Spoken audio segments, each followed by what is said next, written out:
शतम विहाय स्नातव्यम। सबसे पहला कर्म मनुष्य का क्या है? सुबह उठते ही शतम विहाय, सैकड़ों कामों को छोड़ करके स्नातव्यम, स्नान कर लेना चाहिए। सहस्रम विहाय भोक्तव्यम, चाहे हजारों काम क्यों न पड़े हों लेकिन समय पर भोजन कर लेना चाहिए। लक्ष्यम विहाय दातव्यम, ये एक लाइन बहुत ही कीमती है। लक्ष्यम विहाय दातव्यम, लाखों काम पड़े हों, उन लाखों कामों को छोड़ के जब आपका मन कुछ देने के लिए करता है, कुछ दान के लिए करता है, तो आपको दान कर देना चाहिए। और कोटिम विहाय हरि भजे, करोड़ों कामों को छोड़कर भी समय पर हरि का भजन कर लेना चाहिए।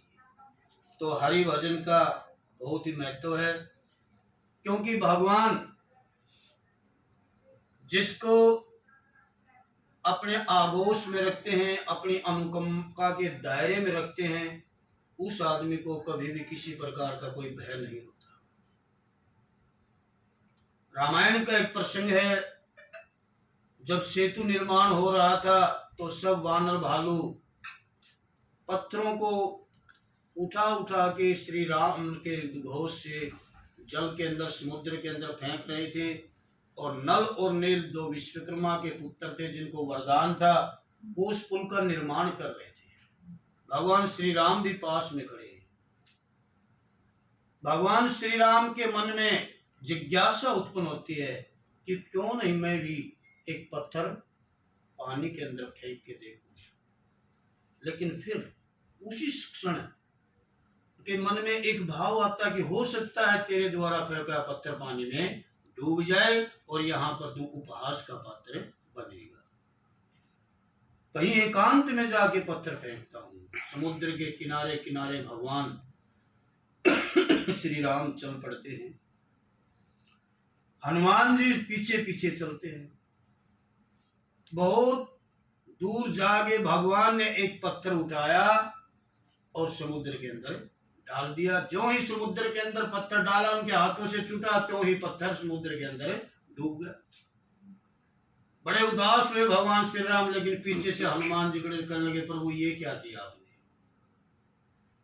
जिसको आपने अपने हाथों से छोड़ दिया, जिसके ऊपर से आपने अपनी कृपा हटा ली, वो क्या तैर सकता है? उसको तो डूबना ही डूबना है। आपने इस पत्थर को जब तक पकड़े रखा ये सुरक्षित था, लेकिन जब से आपने इसको अपने हाथों से छोड़ दिया तो इसको डूबना ही था। तो जिसके ऊपर आपकी कृपा रहती है उसको किसी प्रकार का कोई भय नहीं रहता। जब आपकी कृपा दृष्टि इतर हो जाती है, दूसरी हो जाती है, तब मनुष्य को संकटों में गिरना ही पड़ता है। एक अनन्य भक्त का एक उदाहरण, नारद जी मर्तलोक में घूमते रहते थे। मर्तलोक क्या, वो तीनों लोकों में घूमते थे।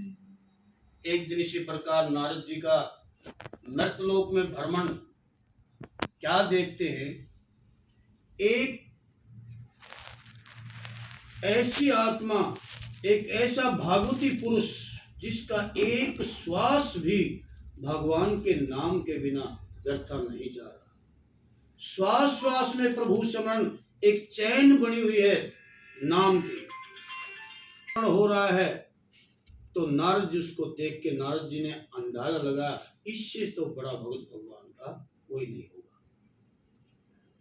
घूमते हुए, भ्रमण करते हुए भगवान के पास नारद जी पहुंचते हैं। भगवान कुछ व्यस्त दिखाई दिए, उनके हाथों में एक लिस्ट है, वो उसको देखने लग रहे हैं। नारद जी ने कहा, प्रभु इस लिस्ट में क्या है, आप क्या देख रहे हैं? तो भगवान ने कहा, नारद जी इस लिस्ट में उन भक्तों के नाम हैं जो मुझे भाजते हैं, कि कृपया एक बार मुझे भी दिखाना। नारद जी को तो सिर्फ एक ही लगन थी कि उस व्यक्ति का नाम, उस परम भागवत पुरुष का नाम इसमें है या नहीं। तो नारद जी ने आद्योपांत शुरू से लेकर आखिर तक उस लिस्ट को देखा, लेकिन उस लिस्ट में उस भागवती पुरुष का नाम नहीं था। नारद जी बड़े उदास हुए, कैसी लीला है प्रभु की। जिस आदमी का एक भी श्वास इसके स्मरण के बिना व्यर्थ नहीं जाता, उस आदमी का इसमें नाम ही नहीं है। और भगवान करे कि जो लोग मुझे भजते हैं, जो मेरे भक्त हैं, उनकी ये लिस्ट है।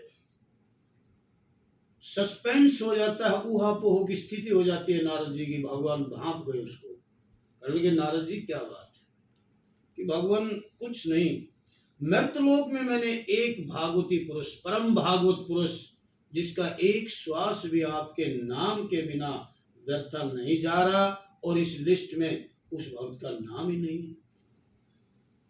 तो भगवान ने कहा नारद जी खिन्न होने की जरूरत नहीं है, उदास मत हो, एक लिस्ट और है मेरे पास, हो सकता है आप वाले का नाम उसमें हो। नारद जी ने बड़ी उत्सुकता से कहा कि प्रभु दिखाना। भगवान ने वो लिस्ट दी। उस लिस्ट को भी नारद जी ने आद्योपांत शुरू से लेकर आखिर तक देखा, उस लिस्ट में भी उसका नाम नहीं था। और गुस्सा हो गया नारद जी को, कैसे भगवान है, इनको भक्तों की पहचान ही नहीं। ऐसा देवतुल्य पुरुष जिसके कण कण में भगवान व्याप्त हैं, जर्रे जर्रे में भगवान व्याप्त हैं, श्वास श्वास में इसका नाम चल रहा है, नाम की एक माला बनी हुई है, लेकिन इसके भक्तों में उसको कोई स्थान ही नहीं है। किस प्रकार के न्यायकारी हैं। बहुत उदास हो जाते हैं, चल पड़ते नारद जी खिन्न मन से उदास हो गए। भगवान फिर बुलाते हैं नारद जी एक तीसरी लिस्ट और है मेरे पास, उसमें देखो हो सकता है आप वाले का नाम उसमें हो। नारद जी को फिर उत्सुकता हुई देखने की, वापिस आते हैं। तीसरी लिस्ट जब नारद जी ने अपने हाथ में पकड़ी, और हाथ में पकड़ते ही सबसे ऊपर प्रथम श्रेणी में प्रथम नाम उस भागवती पुरुष का था जिसको नारद जी ने देखा था। बड़े खुश हुए नारद जी, कहने लगे प्रभु इस लिस्ट में तो सबसे पहले नंबर पर ही उसी का नाम है।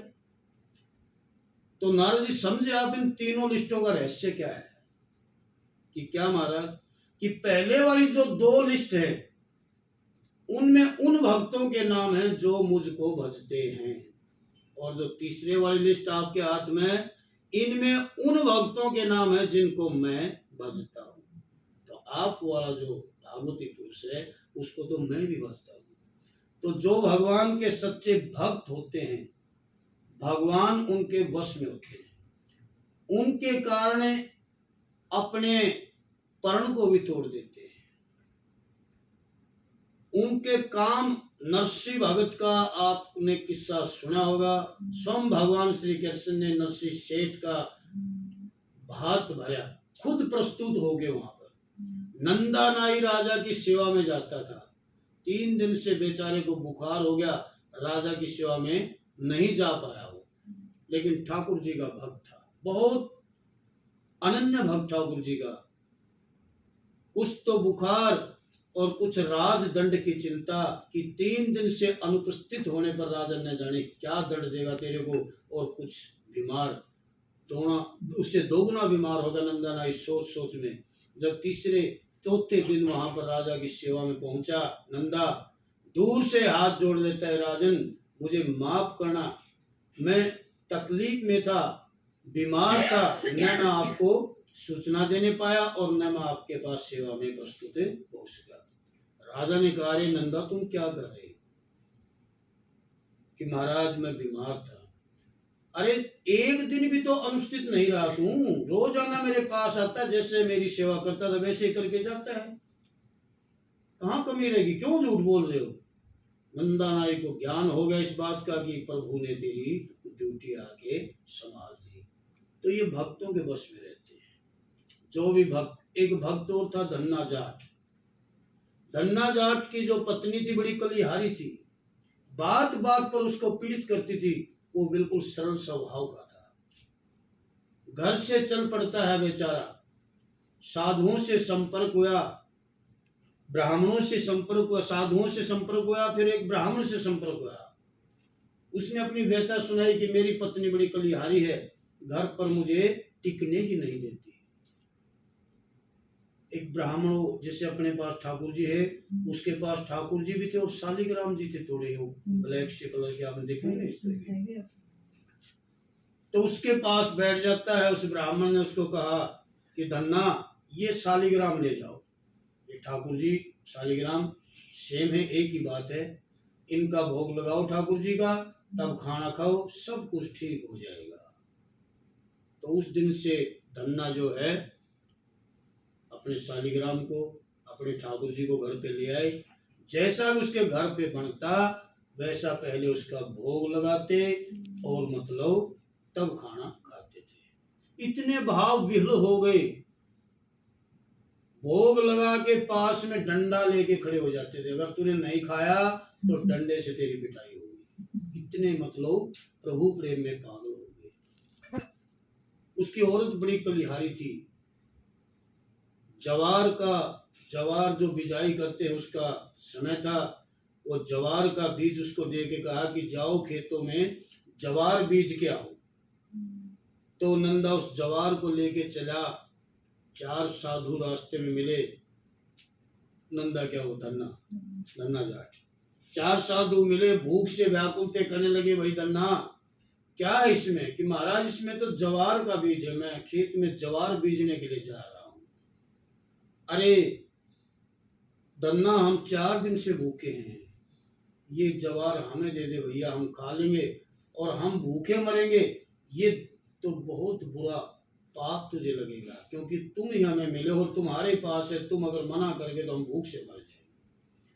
तो धन्ना जाट ने वो जवार जो है उन साधुओं को दे दी। घर वापिस जाए तो घर पर जाटनी जाटनी उसकी पिटाई कर प्रताड़ित करती थी उसको। डर हो गया, लेकिन प्रभु का नाम लेके, ठाकुर जी का नाम लेके वो कहीं से छोटे छोटे कंकड़ इकट्ठे करके पूरे खेत के अंदर बीज दिए। कंकड़ों को बीज दिया और ठाकुर जी के आगे हाथ जोड़ के कह दिया कि प्रभु अब मेरी लाश तूने ही रखनी है। तो जब समय आया उन कंकड़ों से इतने बड़े बड़े तुम्बे पैदा हो गए। तुम्बे इतने बड़े बड़े, जैसे ना तो अपने घिया वगैरह जो कद्दूकस, तुम्बे जगह जगह पूरे खेत में तुम्बे। और किसी ने बता दिया धन्ना की पत्नी को कि जाके देख खेत में जवार बीजने के लिए भेजा था, क्या बीज क्या तुम्बे लगे हैं घिया के। उसको और भी क्रोध हो गया।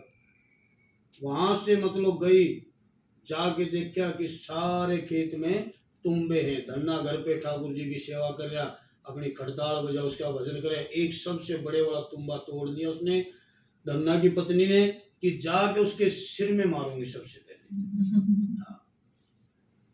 तो उस तुम्बे को उठा के वो अपनी खड़ताल बजावा ठाकुर जी के भजन में मगन, और जाके घर में घुसते ही धन्ना के सिर में वो तुम्बा जो ही मारा, तो उस तुम्बे से कम एक तुम्बे से 10 किलो जवार निकल पड़ी। 2 धड़ी जिसको 10 किलो हम कहते हैं, 10 किलो जवार निकली।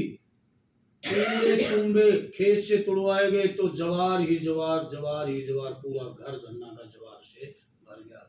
तो जाटनी ने भी हाथ जोड़ लिए, हे महाराज मैं ही गलत थी, आपके भगवान ठीक है और आप भी ठीक है। तो जाके ऊपर प्रभु की कृपा होती है, उसको किसी प्रकार की कोई कमी नहीं होती। और जैसा भी प्रभु को हम जैसे जिस भी रूप में देखते हैं उसी रूप में वो हमारे पास आते हैं। अगर शत्रु भाव से देखते हैं तो शत्रुता के लिए भी तैयार है। हिरण्याकश्यपु ने इसको शत्रु भाव से देखा तो नरसिंह के रूप में आए। प्रहलाद ने उसको भगवान भाव से, भगवत भाव से देखा तो भगवत भाव से आके उसकी रक्षा की। तो जिस भी रूप में जैसे भी हम उसको देखना चाहते हैं उसी रूप में हमारे सामने वो प्रस्तुत रहते हैं। सिर्फ शर्त है उसको ध्याने की, उसको भजने की, उसका नाम लेने की। उसके नाम से कितने ही घोर संकट क्यों न हो, सब संकट हमारे कट जाते हैं। शुद्ध विचार रख के, ये नहीं कि विचारों में शुद्धता हो। सबसे पहले तो एक मदिरा जो होती है, मदिरा के अंदर इतना विकार होता है कि जिसने मदिरा पान किया उसकी बुद्धि में विकार जरूर होगा। और बुद्धि में विकार है तो वो आदमी कुछ भी कर सकता है। तो इस तरह के व्यसनों से हमें बचना चाहिए।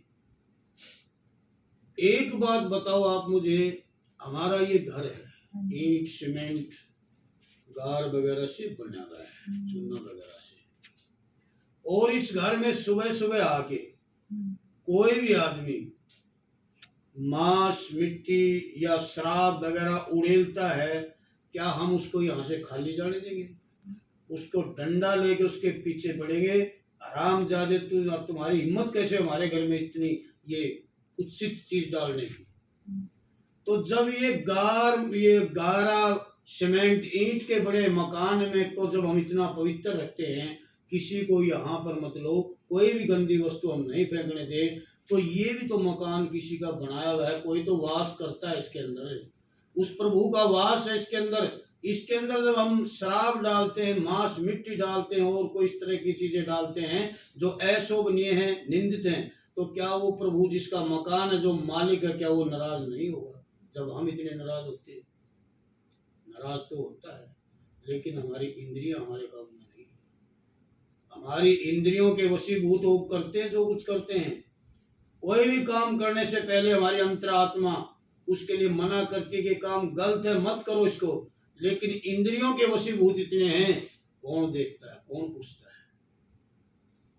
ये इंद्रियां इतनी चलायमान हैं, और ये मन जिस भी इंद्रिय के पीछे लग लेता है, उससे जैसा चाहे वैसा काम करवाता है। समोसा खाने को जी करा तो समोसा मतलब खाएगा, हटेगा नहीं।